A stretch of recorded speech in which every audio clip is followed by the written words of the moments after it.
இவர் பேசல. அப்போ தப்பு நடக்கும் பொழுது தட்டி கடுக்காம சும்மா இருப்பனான்னு கேட்கிறவர் எல்லா விஷயத்திலும் சும்மா தானே இது வரைக்கும் இருக்கிறாரு. விஜய் அவர்கள் எப்பவுமே மாநாட்டுல நல்லா பேசுறாரு, ஆனா அதுக்கப்புறம் பேசுறதே இல்ல.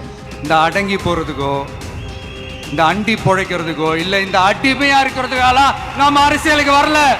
நேத்து முக்கியமா அதிமுகவையும் தேசிய ஜனநாயக கூட்டணியும் தாக்க ஆரம்பிச்சிருக்காரு. ரோட்ல நின்று தூய்மை பணியாளர்கள் போராடினாங்க, அங்க அவர் வரல. அவர் படம் இன்னைக்கு பிரச்சனையில இருக்கு. அதுக்காக தமிழ்நாட்டுல எல்லாரும் பேசுறாங்க, தலைவர்கள் பேசுறாங்க, மக்கள் பேசுறாங்க. அவர் பேசவே இல்லை. விஜய் அவர்கள் எப்பவுமே மாநாட்டுல நல்லா பேசுறாரு, ஆனா அதுக்கப்புறம் பேசுறதே இல்ல. நேத்து முக்கியமா அதிமுகவையும் தேசிய ஜனநாயக கூட்டணியும் தாக்க ஆரம்பிச்சிருக்காரு. ஏற்கனவே பிஜேபியை மட்டும்தான் கொள்கை எதிரின்னு சொல்லிட்டு இருந்தாரு. நேத்துக்கு மறைமுகமா பேர் சொல்லாம தாக்குனாலும் ஊழல் கட்சி அப்படின்னு எல்லாம் நேத்து பேசியிருக்கிறாரு. இல்ல அதுல முக்கியமா என்ன சொல்லியிருக்கிறாரு, ஊழலும் தவறும் கண் முன்னாடி நடந்தா அதை தட்டி கேட்காம நான் சும்மா இருந்துருவேனா அப்படின்னு கேட்டிருக்கிறாரு. அதுக்கு பதில் அவர் தான் சொல்லணும். ஏன்னா இது வரைக்கும் அவர் எத்தனையோ போராட்டம் ஒரு வருஷமா நடந்துட்டு இருக்கு, அதுல எந்த போராட்டத்திலையும் கலந்துக்கல.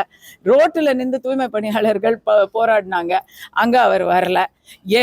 அவ்வளவு பிரச்சனை, திருப்பரங்குன்றம் தீப பிரச்சனை ஆச்சு, அப்பவும் அவர் பேசல. கரூர்ல ஒரு பிரச்சனை நடந்த போதே அவர் 4 நாள் கழிச்சுதான் பேசினாரு. அவர் படம் இன்னைக்கு பிரச்சனையில இருக்கு. அதுக்காக தமிழ்நாட்டுல எல்லாரும் பேசுறாங்க, தலைவர்கள் பேசுறாங்க, மக்கள் பேசுறாங்க. அவர் பேசவே இல்லை. அப்போ ஒருவேளை அப்ப அது தப்பு இல்லைன்னு சொல்றாரா, அது சரியா நடக்குதுன்னு அவர் ஒப்புதல் வாக்குமூலம் கொடுக்கிறாரா? ஏன்னா அவர் கட்சியில சில தொண்டர்கள் மட்டும் அதை ஆளுங்கட்சி சதி அப்படின்னு எல்லாம் சொல்லிக்கிட்டு இருக்காங்கல்ல.